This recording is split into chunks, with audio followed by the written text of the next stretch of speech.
तो बच्चों, क्या हाल चाल? बढ़िया एकदम। तो ऑल्टरनेटिंग करंट का लेक्चर नंबर 4 और आज हम पढ़ने जा रहे हैं पार एंड पार फैक्टर और उसके बाद पढ़ेंगे चोक coil.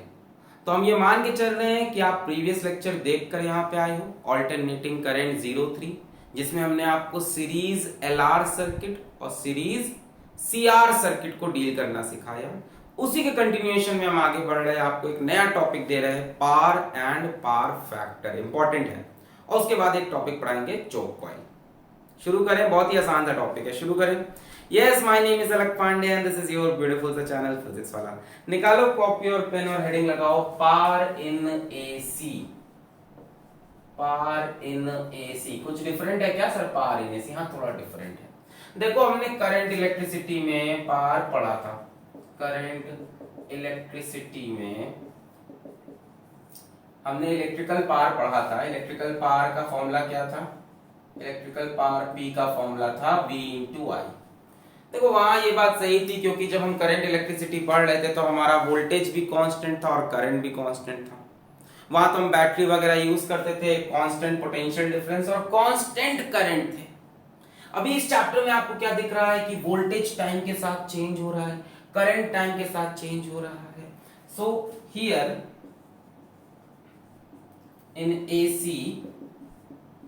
both V and I varies with time, है ना। थोड़े नए तरह के हमको वोल्टेज और करंट मिले जो समय के साथ चेंज हो रहे हैं। इसका मतलब पार भी समय के साथ चेंज होगी, ऐसे लिख सकते हैं। हेंस पार will also vary with time, ठीक है। यानी अब हम यहां पे पार नहीं, एक्चुअल में इंस्टेंटेनियस पार बता रहे होंगे किसी एक पर्टिकुलर इंस्टेंट पे। Power at time t is equals to v at time t into I at time t। समझ लो, क्योंकि ये भी टाइम के साथ चेंज हो रहा है, ये भी टाइम के साथ चेंज हो रहा है, तो डेफिनेटली पार भी टाइम के साथ चेंज होगी। ये कैसी पार मिल रही है? इंस्टेंटेनियस, इंस्टेंटेनियस पार मिल रही है। फॉर एग्जाम्पल हम मान लेते हैं कि जो V का यहाँ पे इक्वेशन है वो है V is equals to V naught sine omega t, और करंट की इक्वेशन है I is equals to I naught sine, क्या लिया जाए? आपको पता है ना, इनके बीच में फेज डिफरेंस भी हो सकता है। हो सकता हो करंट इससे आगे हो सकता हो इससे पीछे हो, 90 डिग्री आगे हो, 90 डिग्री पीछे हो, फाई आगे हो, फाई पीछे हो। तो हम ले लेते हैं sine omega T plus phi, ऐसे ले लिया। मान लिया करंट आगे है प्लस फाई से, क्या पता पीछे हो फाई की वैल्यू नेगेटिव हो, ऐसे एक रैंडम मान लिया।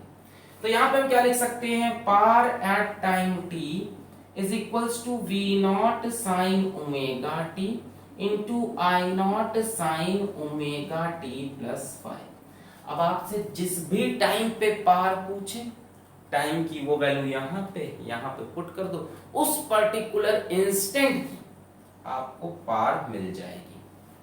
समझ में आया? वहां बड़ा आसान था करंट इलेक्ट्रिसिटी में, वहां बैटरी का V दिया रहता था, सीधा I लगा दो, काम खत्म। यहाँ V भी चेंज हो रहा है, I भी चेंज हो रहा है। तो यहाँ जिस समय पे पार पूछे उस समय पे पार बताते हैं, नोट करें। पता है, पर ये चीज इतनी इंपॉर्टेंट नहीं हुई इंस्टेंटेनियस पार। इसके बाद हम लेके आए एवरेज पार और उसका इंपॉर्टेंस है, नोट कर लो। छाप लिया? छाप लिया? तो हम किसकी बात करेंगे? एवरेज पार की बात करेंगे। बिठा रहे इसको? ओके। तो जब भी आपको एसी चैप्टर में पार पार हम बोले तो समझ जाना किसकी बात कर रहे हैं? एवरेज पार की बात कर रहे हैं, अपने आप समझ जाना। पार एवरेज इज इक्वल्स टू, क्या करना है? जो इंस्टेंटेनियस पार थी उसका एवरेज निकाल लो। ऐसे बनाते हैं ना एवरेज का साइन, या ऐसे ही बनाते हैं। मैंने फर्स्ट लेक्चर में आपको बताया था, पार एट टाइम टी के ऊपर बार लगा दो, बार मतलब एवरेज, है ना। फर्स्ट लेक्चर में सिखाया था एवरेज लेने का शॉर्टकट, यूज करने जा रहे हैं, देखना। पार एट टाइम टी की इक्वेशन क्या थी? V naught sine omega T, V into I, I क्या था? I naught sine omega T plus five. इस पूरे का हमें एवरेज लेना है, ठीक है। अच्छा, इसको हम ऐसे लिख सकते हैं V naught I naught sign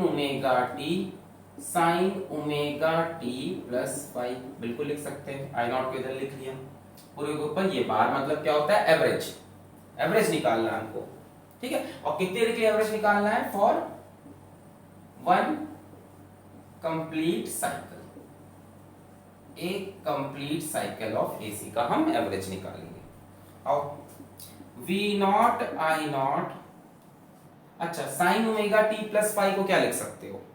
इसको हम लिख सकते हैं sine A cos B plus cos A sine B. Sine A plus B है ना, तो साइन ए कॉस बी मतलब sine omega T cos five plus cos omega t sine five, और ये साइन ओमेगा टी भी multiply कर दो तो क्या आएगा? देखो जरा, देखो जरा क्या आएगा। V naught I naught sine omega T cos five, sine omega t multiply हुआ यानी sine square omega T cos five plus cos omega t sine five और साइन ओमेगा टी यानी sine omega T cos omega t sine five. बोलो यहां तक समझ में आया? फिर यहां पे इसके ऊपर मैंने बार लगा दिया यानी एवरेज। अब मैंने सिखाया था ऐसे एवरेज लगाओ तो एक एक टर्म पे भी एवरेज डाल सकते हैं। जरा पहले इसको और सिंपलीफाई कर लेते हैं और थोड़ा सा। V naught I naught sine square omega T cos five plus sine A cos A, क्या इसको हम साइन 2a लिख सकते हैं? देखो साइन ए कॉस ए, यहां पे 2 लगा दो, तो क्या इसको हम साइन 2a लिख सकते हैं? ऐसे 2 साइन ए कॉस ए को साइन 2a लिखा जा सकता है। 2 साइन ए कॉस ए को साइन 2a लिख सकते हैं भाई। तो देखो sign omega T cos omega T, 2 missing है इसमें, तो 2 से मल्टीप्लाई 2 से डिवाइड कर दो, क्या दिक्कत है? अब 2 sine omega T cos omega t क्या बन जाएगा? Sine 2 omega t sine 5/2। अब लगा दो ऊपर एवरेज। अब एवरेज जो लगा ये एक एक टर्म पे डालते जाओ, यानी इसमें डाल दो वी नॉट आई नॉट का average, sine square omega T का एवरेज, कॉस फाइव का average plus sine 2 omega T का एवरेज, साइन 5 का एवरेज अपॉन 2। हो गया खत्म। अब V naught constant quantity, V naught क्या है? वोल्टेज की peak value, I naught constant quantity है करंट की पीक वैल्यू, तो भाई कांस्टेंट चीज का एवरेज तो वही आएगा। अरे वी नॉट चेंज ही नहीं हो रहा है, पीक वैल्यू ना वो तो हमेशा वही है, तो उसका एवरेज वही आएगा। ये भी कांस्टेंट है, मतलब मान लो इसकी वैल्यू 5 है तो 5 5 5 5 5 एवरेज भी 5। साइन स्क्वायर ओमेगा टी का एवरेज एक कंप्लीट साइकिल के लिए होता है 1/2। ये चीजें हमने आपको पहले लेक्चर में बताई थी कि साइन स्क्वायर ओमेगा टी का एवरेज होता है 1/2 फॉर कंप्लीट साइकिल, तो ये हो जाएगा 1/2। कॉस फाई का एवरेज बताओ? 0 नहीं, फाई एक कांस्टेंट क्वांटिटी है भाई, फाई टाइम के साथ कहां चेंज हो रहा है, तो कॉस फाई एक कांस्टेंट क्वांटिटी होगा, ये चीज समझो। देखो साइन ओमेगा टी ये चेंज हो सकता है टाइम के साथ, बट ये फाई चेंज नहीं होगा। कॉस फाई का जब एवरेज देखोगे तो वो कॉस फाई ही रहेगा, क्योंकि वो समय के साथ चेंज नहीं हो रहा, तो ये आएगा कॉस फाई। अगला टर्म आया साइन 2 ओमेगा टी। अब साइन थीटा टाइप का है, टाइम के साथ चेंज भी हो रहा है।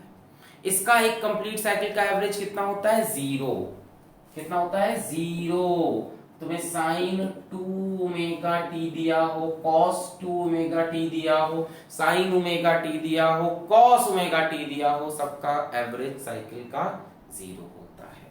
साइन 2 ओमेगा टी हो, साइन ओमेगा टी हो, कॉस ओमेगा टी हो, इन सब का एवरेज फॉर वन साइकिल 0। और साइन स्क्वायर ओमेगा टी हो या कॉस स्क्वायर ओमेगा टी हो, उनका एवरेज 1/2।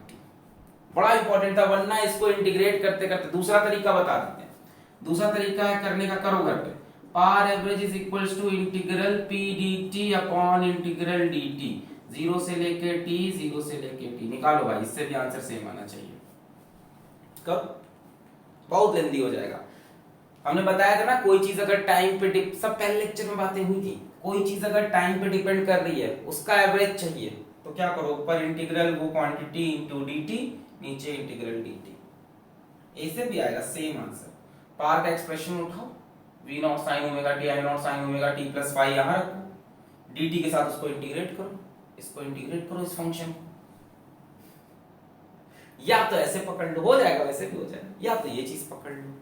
इसमें हमने क्या बोला कि power at time t is equals to power at time t का बार लगा दिया, एवरेज होता है, हमने उठा के बार लगाया, v naught sin omega t, v not i not को बाहर किया, फिर इसको एक्सपेंड किया, मल्टीप्लाई किया, ठीक है, फिर यहाँ पे sin omega t cos omega t आ रहा था, 2 से मल्टीप्लाई और डिवाइड किया, ये 2 sin omega t cos omega t क्या बन गया, sin 2 ओमेगा t बन गया। फिर हमने पूरे पे एवरेज लगाया, इसका एवरेज क्या आया, यही क्योंकि ये तो कांस्टेंट है, 4 4 4 4 4 4, sin स्क्वायर ओमेगा t का एक कंप्लीट साइकिल का एवरेज होता है 1/2, cos स्क्वायर ओमेगा t का 1/2।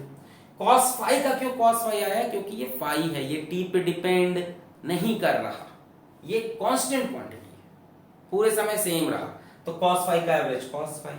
sin 2 ओमेगा t का एवरेज 0, sin ओमेगा t का 0, cos ओमेगा t का 0, cos 2 ओमेगा t का 0, पर ये cos फाई है, समझ गए बात, तो ये चीज आई 0। So finally you are getting power is equals to v naught I naught into 1/2 into cos phi। Note करें एक बार, और जिनको करना है लंबे मेथड से वो घर पे बैठ के इसकी ट्राई करो। पावर एवरेज कोई भी क्वांटिटी जो टाइम पे डिपेंड कर रही है, जैसे करंट आपको एवरेज चाहिए था, तो पहले लेक्चर में हमने एवरेज करंट भी ऐसे ही निकाला था, I dt upon integral dt। इस तरह से पावर भी टाइम पे डिपेंड कर रहा है, तो p dt upon integral dt। Shortcut ये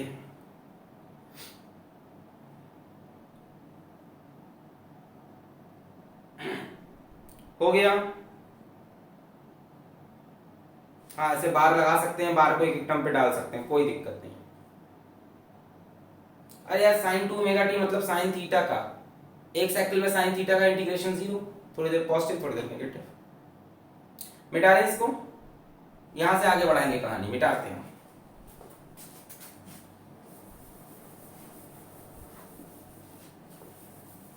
तो क्या आ रहा है हमारे पास, पावर एवरेज कितना आ रहा हमारे पास, पावर एवरेज आ रही हमारे पास v not I not into 1/2 into cos phi, v not I not into 1/2 into cos phi।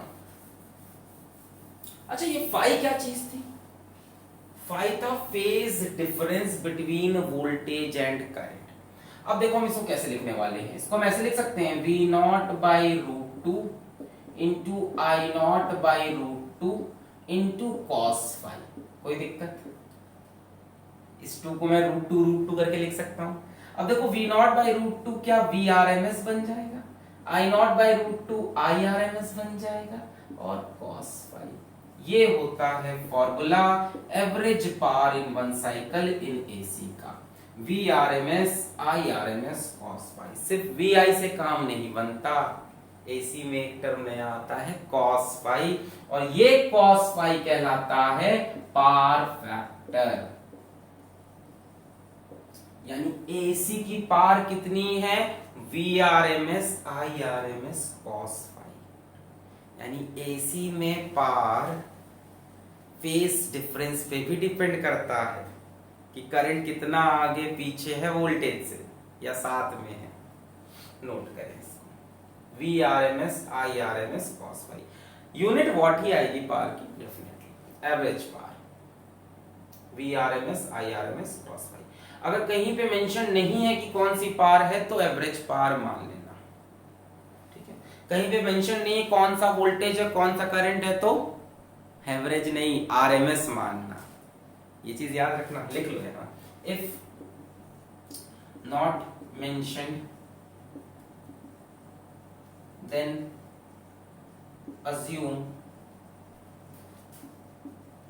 Average power, power के टर्म्स में एंड इसी चीज में इफ नॉट मेंशन कि कौन सा करंट है कौन सा पोटेंशियल है, देन अज्यूम आरएमएस वोल्टेज और करंट। जैसे मान लो कहीं पे बोल दिया कि सर्किट में इतना वोल्टेज है, तो ना ही वो पीक वोल्टेज है ना ही वो एवरेज है, वो कौन सा है, आरएमएस। करंट बता दिया और बताना भूल गए कौन सा करंट है, तो आरएमएस। और पावर बता दिया बताना भूल गए तो एवरेज। पावर केस में एवरेज, करंट वोल्टेज केस में आरएमएस, याद रखना ये बात। नोट किया इतना। आइए पावर फैक्टर देखते हैं डिफरेंट डिफरेंट सर्किट का।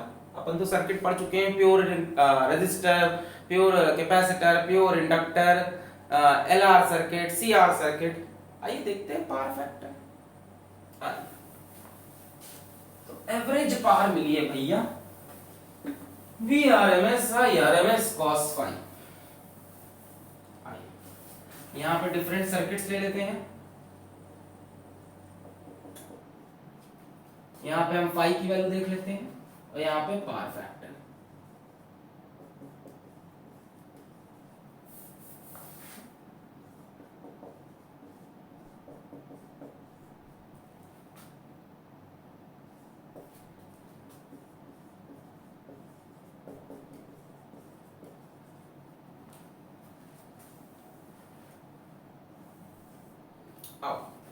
तो जैसे हम सबसे पहले सर्किट उठा लेते हैं प्योर रेजिस्टर का, ये रहा। तो आपको पता है रेजिस्टर में जिधर V होता है उधर ही I होता है, दोनों का फेज क्या होता है, सेम होता है। तो इनके बीच में फेज डिफरेंस कितना होता है, 0 डिग्री होता है। और पावर फैक्टर का फॉर्मूला क्या है, पावर फैक्टर का फॉर्मूला है cos phi। तो cos phi की वैल्यू, cos 0 की वैल्यू कितनी हो जाएगी, 1। तो प्योर रेजिस्टिव सर्किट में पावर फैक्टर हो जाएगा 1 और एवरेज पावर हो जाएगी Vrms इंटू Irms। अच्छा, प्योर इंडक्टिव की बात करते हैं। प्योर इंडक्टिव में याद है क्या होता है, करंट इसमें लैग करता है, पोटेंशियल लीड करता है। करंट कितना लैग करता है, 90 डिग्री।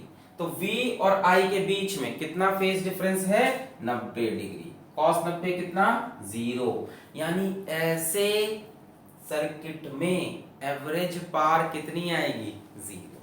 इसका मतलब कोई पावर यूज नहीं हो रही, एवरेज है। आधे साइकिल में हुई, आधे साइकिल में वापस आ गई। Next, pure capacitive circuit C. इसमें क्या होता है, इसमें करंट लीड करता है पोटेंशियल से, कितने एंगल से, 90 degree. Current Leeds potential by pi by 2। यानी यहां पे भी फेज डिफरेंस 90, cos 90 0 और यहां पे भी एवरेज पावर 0। नोट करें, नोट करें। और क्या था हमारे पास, और हाइब्रिड सर्किट है, मतलब मिले हुए सर्किट है ना। एक अपना LR है, एक अपना CR है और एक LCR है जो अभी आगे हम पढ़ने वाले हैं, देखेंगे उसको भी। चलिए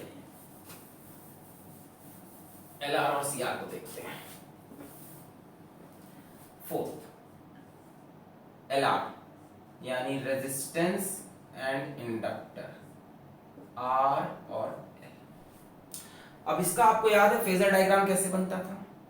इसमें क्या होता था कि इस तरफ को अपना जाता था, मान लेते हैं करंट, मान लेते हैं इस तरफ को जा रहा करंट, तो बच्चों V0 R तो इधर ही चलेगा और इंडक्टर का भी करंट से आगे होगा क्योंकि इंडक्टर में करंट लैग करता है।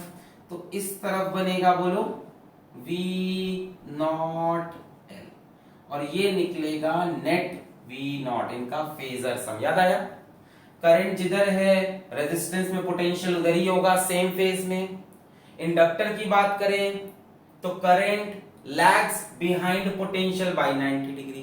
ओवरऑल नेट पोटेंशियल ये आया, इससे कितना ऊपर, 5। ओवरऑल करंट पोटेंशियल से लैग ही करता है 5 से, लैग तो करेगा ही इंडक्टिव सर्किट में। फेज डिफरेंस कितना है, 5 है, तो इस बार 5 ही लिख लें। अब cos phi की वैल्यू क्या होगी, अब देखो कैसे निकालेंगे। अगर आपको याद हो तो V0 R की जगह हम I0 R लिखते थे, यहाँ पे R, और यहाँ ऊपर की तरफ क्या बनाते थे, XL, और ये क्या बनता था, इंपीडेंस Z। इसीलिए कह रहे हैं प्रीवियस लेक्चर देख के आओ। ये V0 R, I0 R, V naught L, I naught XL, I naught कर दिया, नेट पोटेंशियल, नेट इंपेडेंस। अब ये एंगल है हमारा फाई। अब इस एक्सएल को आप उठा के यहां रख सकते हो, देखो जेड ये है, इस एक्सएल को उठा के यहां रख दो।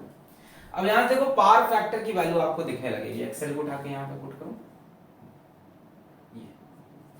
अब आपको पावर फैक्टर दिखने लगेगा कि पावर फैक्टर cos फाई कितना है, बेस अपॉन हाइपोटेन्यूज r/z, और यही पावर फैक्टर का फॉर्मूला वर्क करेगा ऑलवेज। प्रीवियस 3 केस में भी वर्क कर रहा था, वहां भी वर्क कर रहा था। जरा सोचो, प्योर रेजिस्टिव सर्किट, उस पूरे सर्किट का इंपेडेंस कितना होगा? इंपेडेंस होता क्या है, जेड की वैल्यू कितनी होती है? जेड की वैल्यू कितनी होती है बताओ भाई? जेड क्या होता है, अंडर रूट एक्सएल स्क्वायर पर प्लस आर स्क्वायर। मान लो प्योर रेजिस्टिव सर्किट है, सिर्फ रेजिस्टेंस है, तो उसमें एक्सएल कितना हो गया, 0। तो जेड भी किसके बराबर आया, आर के। तो उसका cos फाई कितना होगा, प्योर रेजिस्टिव सर्किट का, ऊपर आर, और जेड की वैल्यू भी आर ही आएगी क्योंकि एक्सएल 0 हो जाएगा प्योर रेजिस्टिव में। तो r/r 1, देखो 1 लिखा था आपने वहां पे, ये फॉर्मूला हमेशा वर्क करेगा। प्योर इंडक्टिव सर्किट उठा लो, प्योर इंडक्टिव में आर की वैल्यू कितनी होगी, 0, तो cos phi 0, power factor 0। Pure capacitive उठा लो, प्योर कैपेसिटिव में आर की वैल्यू कितनी होगी, 0, प्योर कैपेसिटिव में रेजिस्टेंस होगा ही नहीं, ये 0, cos फाई 0। तो ये फॉर्मूला हमेशा वर्क करेगा। फिर से बोलता हूं, प्योर रेजिस्टिव उठा लो, सिर्फ रेजिस्टेंस, तो Z की वैल्यू कितनी होगी, ये खत्म हो गया, Z की वैल्यू भी R, तो ये भी R cancel, power factor 1। Pure inductive R0, pure capacitive R0, power factor 0। जैसे हम ले लें RC सर्किट, RC सर्किट कैसे बनता था याद है? मान लेते हैं कि करंट इस तरफ, जिस तरफ करंट उधर, V0 R। अब V0 C किधर जाएगा, ऊपर की नीचे। कैपेसिटर में कौन लीड करता है, करंट, यानी करंट आगे होगा, पोटेंशियल पीछे है, ये हो गया V0 C। ये निकला net potential V0, phase difference कितना, फाई का।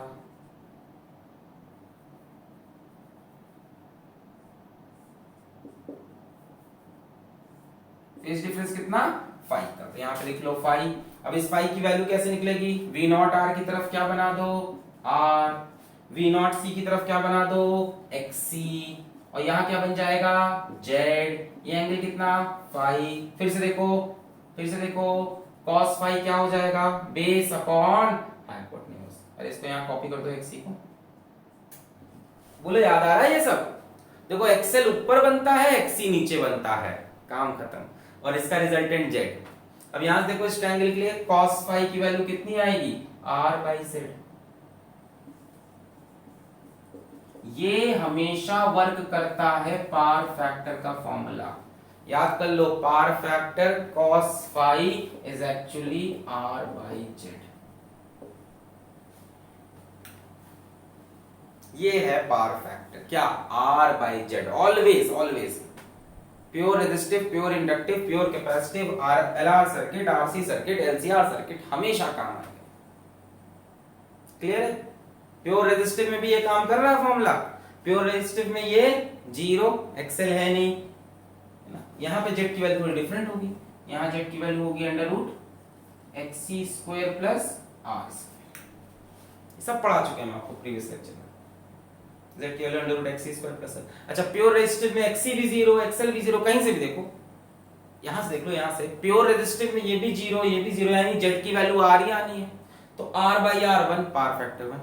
प्योर कैपेसिटिव, प्योर इंडक्टिव में R होता ही नहीं, तो R 0 हो गया, पावर फैक्टर 0। नोट कर ले, power factor is R/Z always.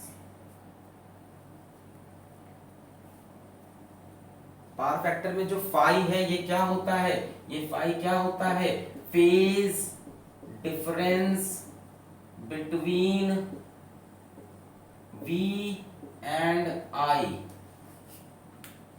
ध्यान से देख लो, अभी भी 5 फेज डिफरेंस है नेट V और I के बीच में, 5 फेज डिफरेंस है नेट V और I के बीच में। बेटा ओके, तो ये कहानी थी पावर फैक्टर की। और आपसे जब भी कोई एसी में पावर निकालने को बोले तो क्या निकाल के आना, एवरेज पावर निकाल के आना। ठीक है, एवरेज पावर कितनी है, V R M S I R M S cos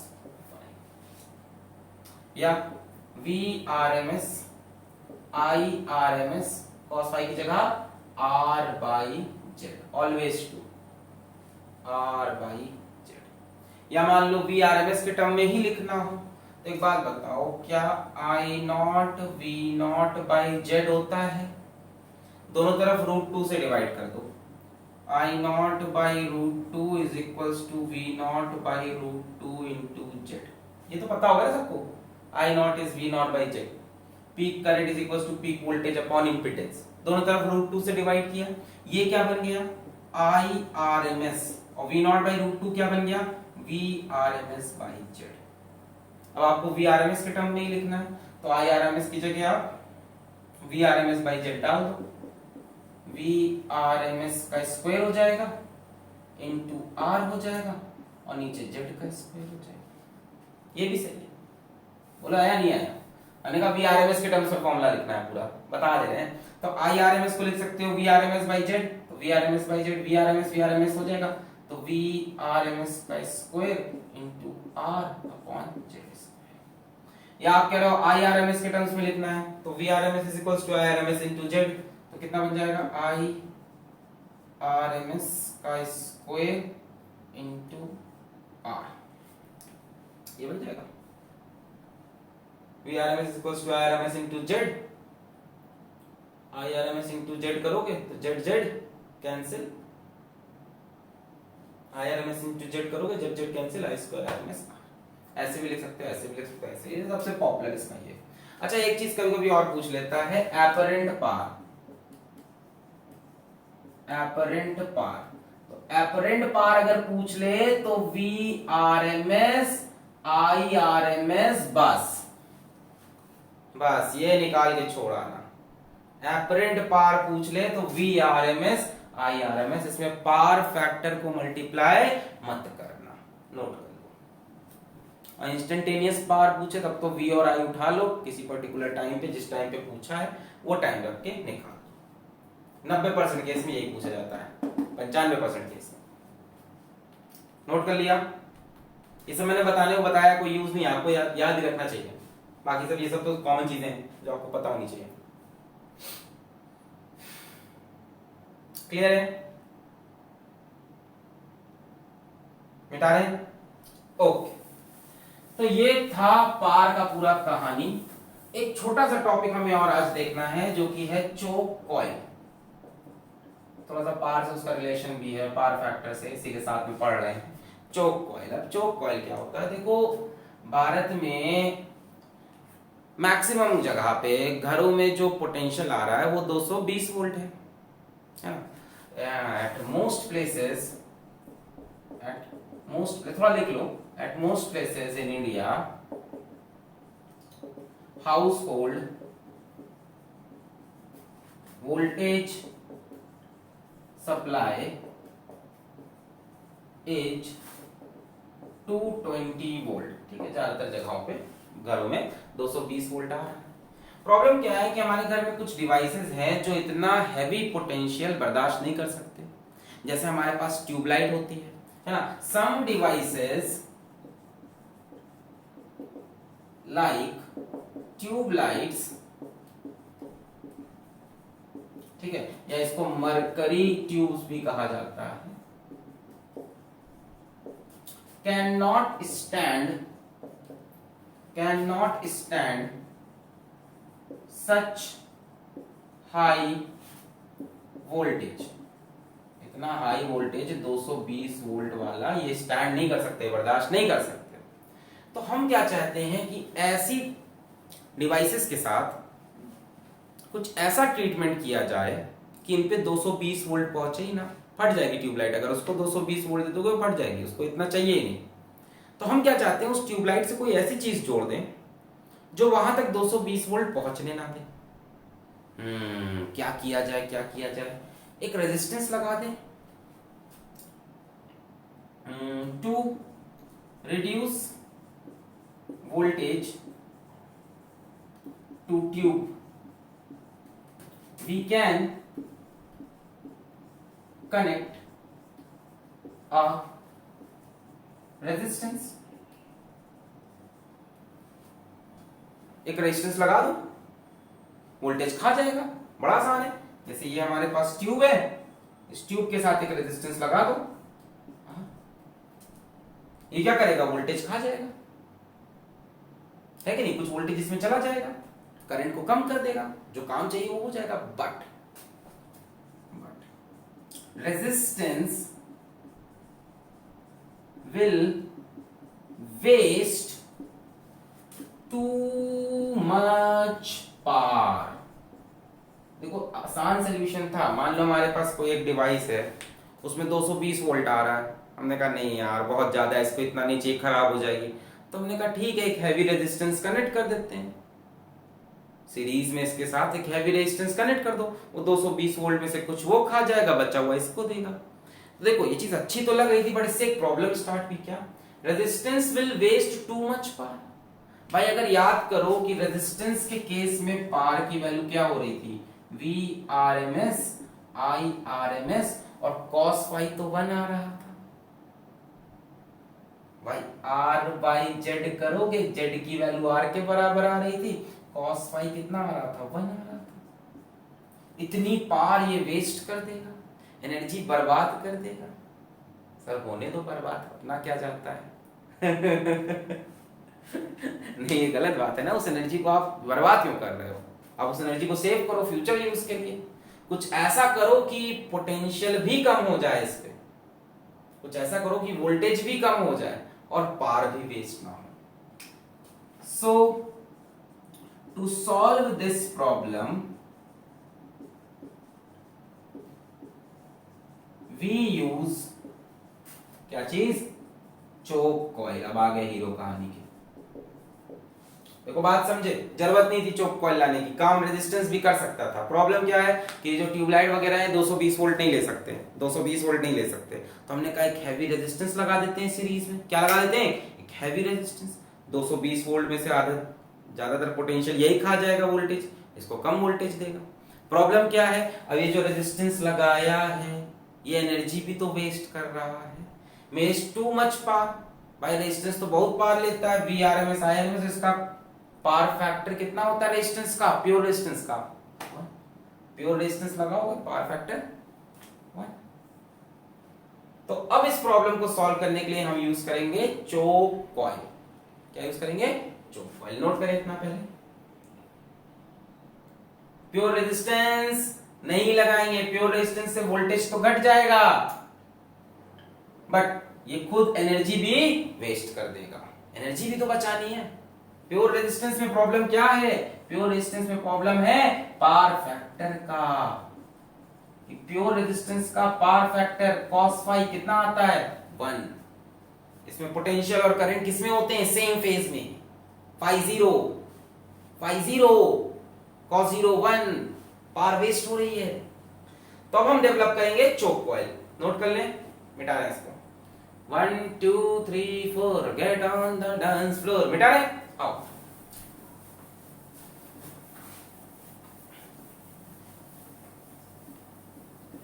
तो अब हम यूज करेंगे चोक कॉइल। चोक कॉइल क्या होता है, अब नोट करो यहां से, इसके पहले तो कहानी बता रहे थे। चोक कॉइल होता है series LR circuit, series LR circuit, series LR circuit.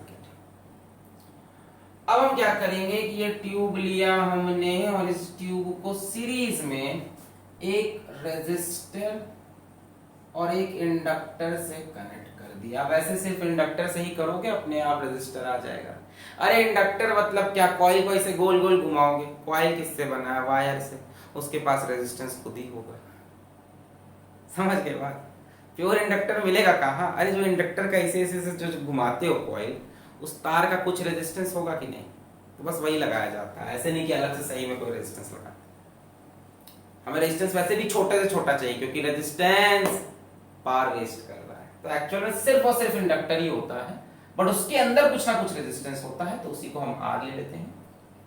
ऐसा हो ही नहीं सकता प्योर इंडक्टर मिले, आप तार को इसे गोल गोल घुमाओगे, उस तार का रेजिस्टेंस होगा भैया। ठीक है, अच्छा अब हम चाहते क्या, हम चाहते हैं कि ये पोटेंशियल खा जाए। भाई ये पोटेंशियल तभी खाएगा जब इसका ओवरऑल रेजिस्टेंस ज्यादा होगा, या ये कह लें कि ओवरऑल इंपिडेंस ज्यादा होगा। चोक कॉइल, ये चोक कॉइल है,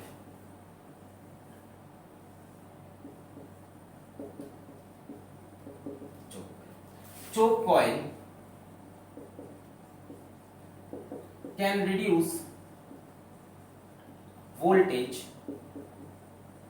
to tube only if its Z is high, उसका Z यानी इम्पिडेंस ज्यादा। बच्चों Z की वैल्यू कितनी होगी इस केस में, Z is equals to under root क्या लग जाएगा, XL square plus R square, है ना, इंडक्टर केस में ही लगता है। अच्छा Z तो हाई करना है, पर R को लो भी रखना है। R क्यों लो रख रहे हैं भाई, रेजिस्टेंस ज्यादा लोगे तो ये पावर वेस्ट करने लगेगा। Eight the same time R should be small. अब सारी जिम्मेदारी किसके ऊपर आ गई, एक्सएल के ऊपर। जेड को बड़ा करना है, आर को छोटा भी रखना है, यानी सारी जिम्मेदारी एक्सएल के ऊपर है। यानी ये एल बहुत बड़ा हो तभी काम बनेगा। अरे एक्सएल क्या होता है, Z is equal to XL होता है ओमेगा एल, यानी omega square L square plus R square. अब इसको बड़ा भी करना है और इसको बड़ा भी नहीं होना, यानी सारी जिम्मेदारी एल के ऊपर ही तो है ना। तो यही तो बोला है कि इंडक्टर ही होता है, असल में चोक कॉइल इंडक्टर ही होता है, साथ में उसी वायर का जो रेजिस्टेंस होता है बस उससे काम बन जाता है ना। फिर से समझो, choke coil can reduce voltage. Choke coil का काम क्या है, इसमें वोल्टेज रिड्यूस करना और साथ साथ पावर वेस्ट ना करना। तो choke coil can reduce voltage to tube only if it's Z is high. भाई इसका ओवरऑल इंपिडेंस ज्यादा होगा तो ये वोल्टेज खा जाएगा, तो ये वोल्टेज खा जाएगा, वोल्टेज खा जाएगा तो इसमें वोल्टेज कम होगा।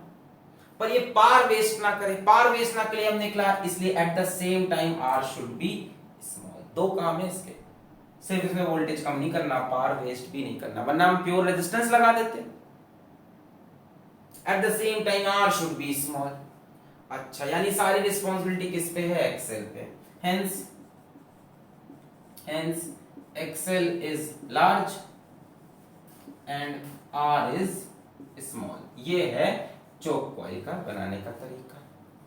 अब जरा देखो कैसे पार ये खराब नहीं करेगा। आर छोटा करने से सर क्या एक्सेल बढ़ाने से काम बन जाएगा, हाँ। क्यों, क्योंकि प्योर इंडक्टिव में पावर फैक्टर 0 आ रहा था। जरा देखते हो, छोड़ो और पावर फैक्टर निकालते हैं इसका। अगर इस सर्किट को हम बनाना चाहें तो आर को हमेशा ऐसे बनाते हैं और एक्सएल को ऊपर और एक्सी को नीचे, या तो एक्सी कोई है नहीं, ये बनेगा जेड, ये बना 5। यहां से पावर फैक्टर मुझे बताओ भाई, जितना इंडक्टर की तरफ जाओगे पावर फैक्टर उतना 0 की तरफ जाएगा ना। और देखते हैं पावर फैक्टर cos फाई की वैल्यू बोलो यहां से r बटे जेड। जेड की वैल्यू देखो r बटे under root XL square plus R square, ऊपर नीचे r से डिवाइड कर दो। So cos phi is equals to, वो r से डिवाइड हुआ 1, नीचे r से डिवाइड होगा, अंदर जाके r स्क्वायर बन जाएगा, वो एक्सएल बाई आर का स्क्वायर प्लस 1। बोलो समझ में आया? अरे इसी r को उठा के नीचे ले आओ यार, इसी को लाके नीचे डिवाइड कर दो, अंदर डाल दो, अंदर डालोगे स्क्वायर हो जाएगा, ये बना। अब देखो r छोटा है और एक्सएल बड़ा है, ये बहुत छोटा ये बहुत बड़ा, ये क्वांटिटी इंफिनिटी की तरफ, 1 बाई इंफाइनाइट 0 की तरफ, यानी cos phi tends to 0। Actual में 0 नहीं होता, कोई स्मॉल क्वांटिटी होती है, वेरी स्मॉल, 0 नहीं हो सकता एक्चुअल में, छोटी सी क्वांटिटी। ऐसा तो हो ही नहीं सकता एनर्जी वेस्ट ना हो, है ना, इस तार का कुछ ना कुछ रेजिस्टेंस तो होगा ही, जिस तार का आपने, अगर प्योर इंडक्टर मिल जाए क्या बात है, प्योर इंडक्टर में पावर फैक्टर 0, तो वहां तो पावर वेस्ट ही ना होगी, पर हमको पता है उसका कुछ ना कुछ रेजिस्टेंस होगा, तो रेजिस्टेंस 0 तो नहीं हो सकता, जब तक 0 नहीं तब तक ये इनफाइनाइट नहीं, जब तक इनफाइनाइट नहीं तब तक ये 0 नहीं, बट वेरी वेरी स्मॉल। अब पावर फैक्टर छोटा हो गया तो ओवरऑल पावर लॉस भी कम हो गया, Vrms Irms cos फाई आ रहा था, cos फाई छोटा। तो ये काम होता है चोक कॉइल का। क्या दो काम है, ध्यान से, choke coil reduce voltage to tube, और दूसरा काम at the same time R should be small, जिससे कि पावर लॉस ना हो, वरना प्योर रेजिस्टेंस लगा देते हैं। What is choke coil? It is actually a pure inductor जिसका थोड़ा सा रेजिस्टेंस हो। आप एचसी वर्मा पढ़ोगे तो वो तो बता ही नहीं रहे कि उसमें रेजिस्टेंस है, एचसी वर्मा पढ़ोगे वो बोल ही नहीं रहे रेजिस्टेंस है, वो कह रहे हैं प्योर इंडक्टर, बट एक्चुअल बात क्या है कि उस इंडक्टर का ही खुद कुछ रेजिस्टेंस है। हाँ, इसका एल बड़ा होगा, भाई बड़ा नहीं होगा तो ये पोटेंशियल कैसे इसमें से ये खींचेगा? अरे भाई ये पोटेंशियल कितना लेगा, V naught is equals to I naught Z, ऐसे तो लिखते हैं, इतना पोटेंशियल ये पीक वैल्यू ले गया, कब ले जाएगा? जब इसका Z हाई। Z क्यों हाई चाहिए? ताकि ये पोटेंशियल रिड्यूस कर सके, और R क्यों लो चाहिए? ताकि इसका पावर फैक्टर 0 के पास जा सके। पावर फैक्टर समझ में आया? R XL Z cos phi R by Z, पक्का? चलिए कमेंट करके बताइएगा ये वीडियो आपको कितना समझ में आया भाई, क्योंकि रात के समय में वीडियो बनाया गया है, ठीक है, तो सबका थोड़ी बहुत गलतियां हो गई हो। तो चलिए यहीं पे इस वीडियो को समाप्त करते हैं। अगला वीडियो बड़ा इंटरेस्टिंग आ रहा है, सीरीज LCR सर्किट। तो पढ़ाई करते रहें, ऑल द वेरी बेस्ट।